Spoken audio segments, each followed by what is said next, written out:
Hello and welcome back to the MMA Split Picks show for UFC Vegas 69, headlined by Aaron Blanchfield, who was originally going to be taking on Tyler Santos in a fight that I was very much looking forward to.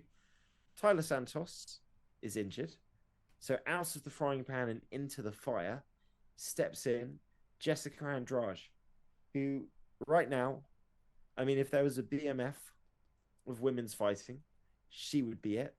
Doesn't give a crap about the weight classes. Strawweight, flyweight, she'll step in anywhere that somebody's willing to fight her right now. Would And a few you other. consider her on the pound for pound list, our pound for pound list? It's hard not to, man. It's hard not to. She's literally Intriguing. the female. She's the female Donald Cerrone. If Donald Cerrone fought like Vanderlei Silva, that's a pretty awesome combination. Without Vandy power. There's some other fun fights on this card as well. We got Jim Miller. We got an Ultimate Fighter alumni. We've got Lena Landsberg. We've got a couple of people that should not be on the prelims, but we'll be discussing all of that. As always, like, subscribe if you're not subscribed, comment, shift across to our new channel. We're going to be relaunching it over there. The link will be on the old channel in the description. And particularly with the pick show, we always love to hear your thoughts and your picks and predictions as well. So leave your own picks if you want to play along. Josh, we are, I believe, tied from our picks in UFC 284. I think our records were 8-4-1 on the last week's card. That is correct. Yeah, that draw. You are still That draw meant we split the whole shebang. you are still 1 point ahead of me for the season.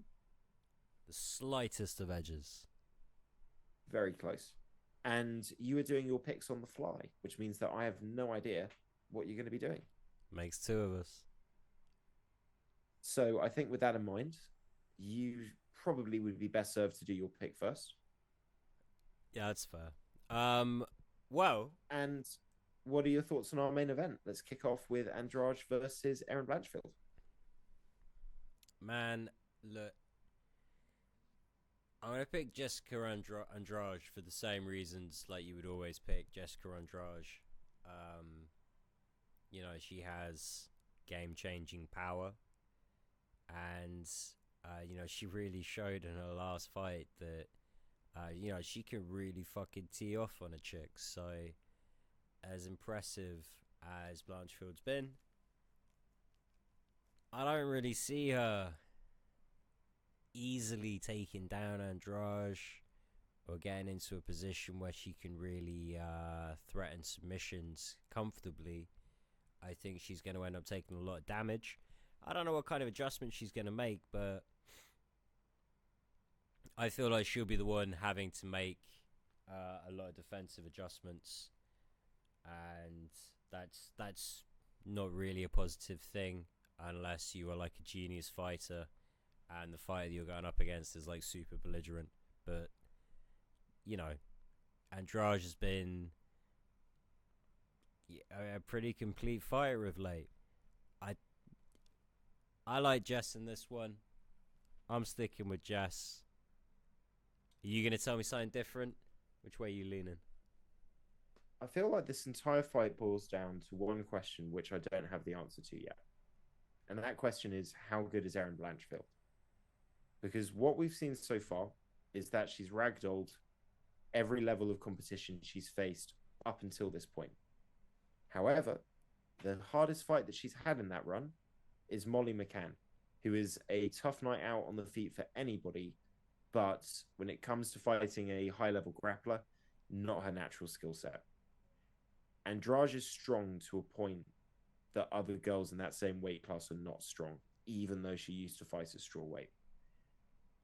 There's a difficulty in trying to take her down with her being stocky and shorter. She's got decent wrestling herself, and you're going to be eating hard hooks if you try and spend too much time on the inside if she breaks away. But we've seen that you can out-grapple Andrade. We've seen Shevchenko do it. So it can be done. We've seen very high level technical strikers outstrike her, so that can be done. Really, it's all going to be about what happens when Erin Blanchfield closes distance. If she can dominate Andrade on the ground and get the fight to the ground consistently and take advantage and land damage and attack submissions, she can win this fight. Andrade is going to be the hardest fight she's had by a country mile. And the jump and the level of difference in quality between her and Molly McCann is such an astronomical distance. I can't pick against Andrade here. I have to pick Jess. Not even a question in my mind. I can I see her losing? Yeah. But she's got to have like Shevchenko level grappling to beat Andrade. And I know I was wrong about this when I said this in the Randy Brown Jack Della Maddalena fight last week on our pick show then. I think Blanchfield might become a better fighter in a couple of years' time than Andrade is. I just don't know if she's going to be a better fighter than her on Saturday. My pick's Andrade. You know what? I'm annoyed. I need to start writing these down as well. It's a good fight though, and if Blanchfield can dominate Andrade and can win that fight, she gets the next title shot. No questions asked.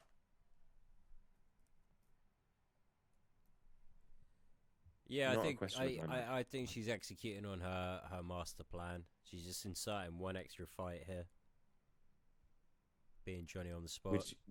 Or Jesse. Would you not rather see? Go on. Would you not rather see Andrade versus Shevchenko too, though? Be honest. I'd like to see that too. There's a lot of things I like to see. True. One thing I don't like to see is Jordan Wright versus Zach Pauga being the co-main event of this card, and we've got Jim Miller lower down.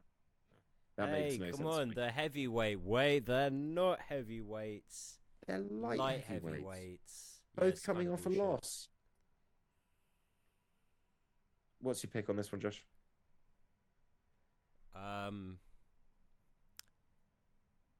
Jesus Christ. I mean, I can't pick Jordan Wright. So Jordan Wright has got some ability. He just does not have a chin. And we haven't even really seen it tested. It's just that like every time he gets clipped, he goes down. You know, it's not a great test so far. Yeah. Zach Pauga.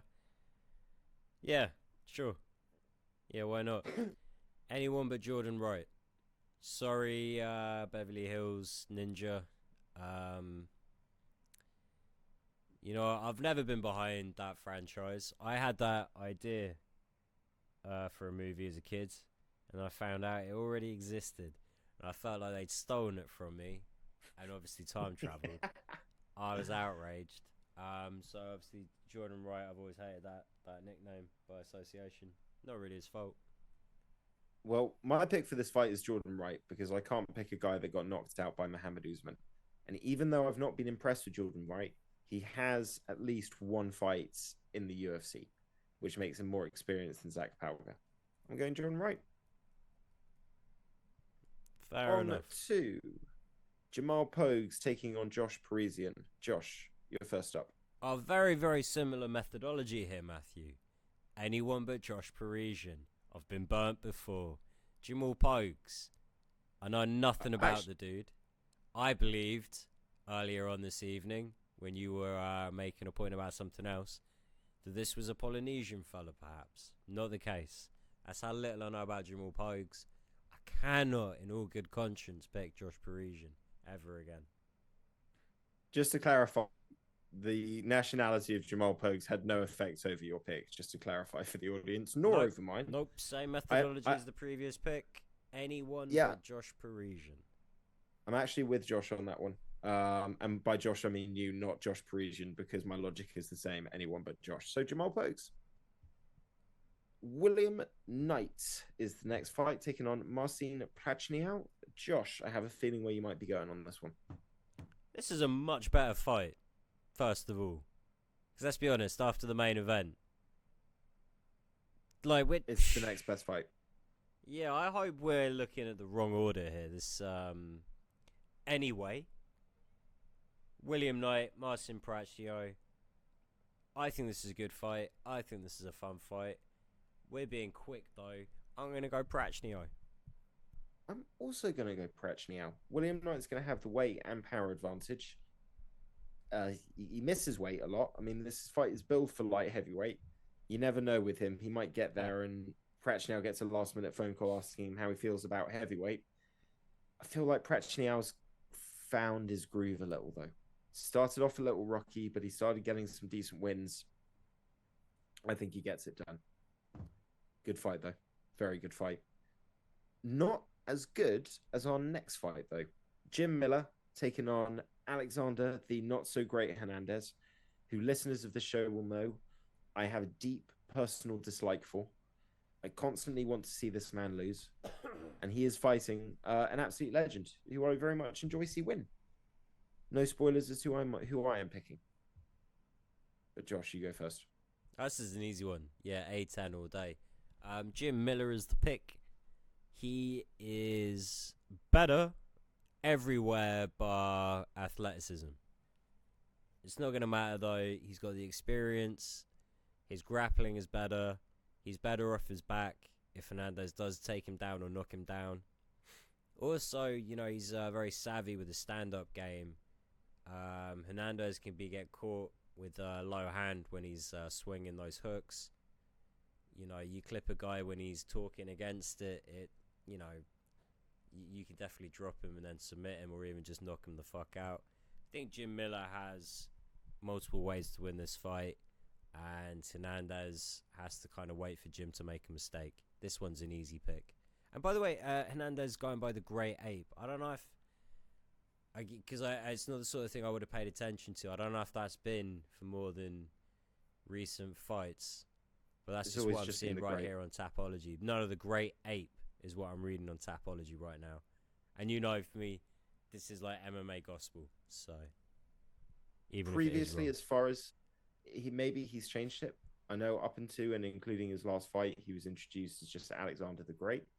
Maybe he's trying to break away from the association of, there being two Alexes who have had that nickname, both of whom have far outweighed his accomplishments and are far more worthy of such title as greatness as he is. I mean, in reality, so far he's Alexander the mediocre. He's Alexander the 50-50, the 500. That's a more he's BQB. Billy Q's bitch. Also, he's back at lightweight, so clearly the whole I'm relaunching myself as a featherweight works for him about as well as it works for Dan Hooker. I actually think this is a really hard fight for Jim Miller. I wouldn't be surprised if Hernandez wins it. He is a good athlete. He's got skills. Jim Miller's the kind of guy he might be able to take advantage of. But I'm still picking Jim because I'll never pick Alexander for anything. And that's my logic. Right. We're on to the prelims. Headlined by Nazim Sadikov taking on Evan Elder. Josh, your pick. Oh, 1 sec. I had a totally different rundown. I had Landsberg. All right, Evan Elder. I don't really remember his UFC debut, to be honest with you. And Black Wolf, I remember being excited for his fight when it did eventually happen. Oh no, wait, this is a totally different dude to who I'm thinking of. Is there now two Black Wolves? Contender Series guy. Shit. Alright, I'm gonna go Black Wolves running packs. Wolves running packs. I'm gonna go Sadikov. I'm also going Sadikov. Always fun to see a Black Wolf. Dude, I really thought that was the other Black Wolf for a second. Oh, that breaks my heart. Need to... This is like Alexander the Great, so there should be a ban. There should only be allowed one guy who has a certain nickname in the UFC at any one time. And it should be that if you join the UFC and somebody else, it's like almost like jersey numbers. Like you have to wait for the guy who was there first to leave before you can take that nickname back. Yeah, you have to buy him a car or something. Yeah. And we need to stop with no more irons, no more pit bulls, no more the greats if your name's Alexander. Just none of that. Just we've too much. But also, I don't think people should be able to pick their own nicknames anymore. Yeah, that's actually a strong argument. That should be the case in life in general. One should never pick their own nickname. And whoever had the nickname last, she gets to have a say in who gets in next, for sure. It's getting so detailed. We need to get back to this. We need to talk about Lena Landsberg Yeah, taking full on disclosure, Mayra I ate Bueno a Silva. brownie. So, yeah, so finally getting onto the Landsberg pick, eh? I'm not picking Landsberg, by anticipating this. Just, yeah, yeah, I think this would be a fun fight. But yeah, I'm definitely going to go Bueno Silva. Lena Landsberg hasn't won a fight in 4 years. Bueno Silva is putting together a nice little win streak and is mean and aggressive and good on the ground. Her only loss in the UFC is to Manon Fiorot, and it was a competitive draw, a competitive decision loss. And she's a scary fucking woman. Yeah, that's one of those losses that it's like it's aging pretty well. Aging pretty well. Okay, next up we've got the return of Jamal Emmers coming off a nasty injury in his last fight due to a loss by heel hook where he just didn't see it, didn't tap until it was too late. And for his welcome back party, he's got the pleasure of welcoming Kuzain Askabov into the UFC, who is coming in undefeated with a 23-0 record. And full disclosure, my selection for the winner of this fight as well. Yeah, I reckon it's Ashabov. I reckon I'm close. I'm gonna wait for Anik to say it, obviously, before I pat myself on the back. I feel brave though. I'm going for it, Ashabov. I'm picking him too. It's just the name, man. It's a scary name. It's a scary record. Yeah, and I'm looking at great records. Nickname. I know you shouldn't pick people because of the record, but like, if you've won 23 over 23 fights, you're not an idiot. Yeah. Shit. I mean, let's buy into the hype a little bit. Why not?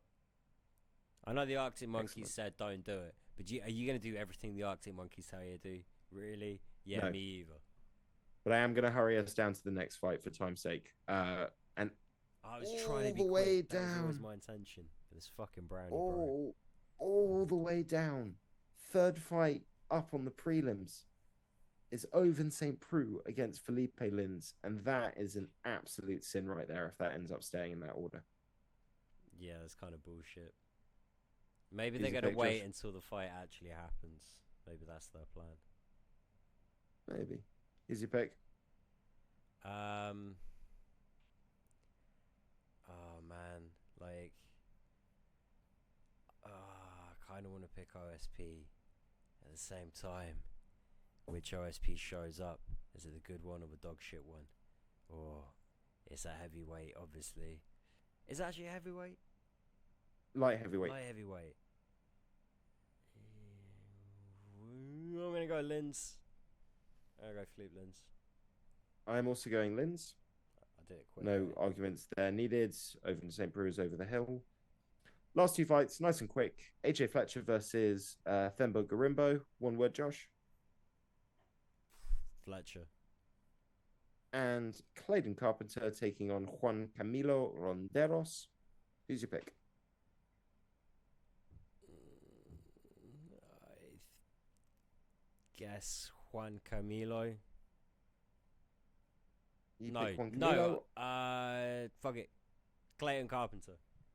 God damn it! You matched me almost on every single pick on these prelims. I am also going Clayton Carpenter, and those are our picks. So I think basically the only differences is, I don't believe it, the only difference between us, man, is fucking Jordan Wright against Zach Pauga. How is that going to be the defining fight of this picks week? And you went first as well. I can't even say you copied me. You literally went first and on the fly. Well, yeah. I'm going to recover from that disappointment. I'm going to let Josh go off and enjoy his brownie. And I'm going to ask everyone listening, subscribe to the new channel. We'll be deleting this one very shortly. The new one will be our platform. Jump across. We're posting the video and all of our videos in both channels for the moment. but you've only got 2 weeks until that stops. Sub our new channel or lose us forever. Exactly. Apart from that, guys, have a great week. Enjoy the fights, and we'll catch you next time. Bye, Dave. Bye, Laura. Bye, Trifo. Bye, Laurie. Bye, Dave.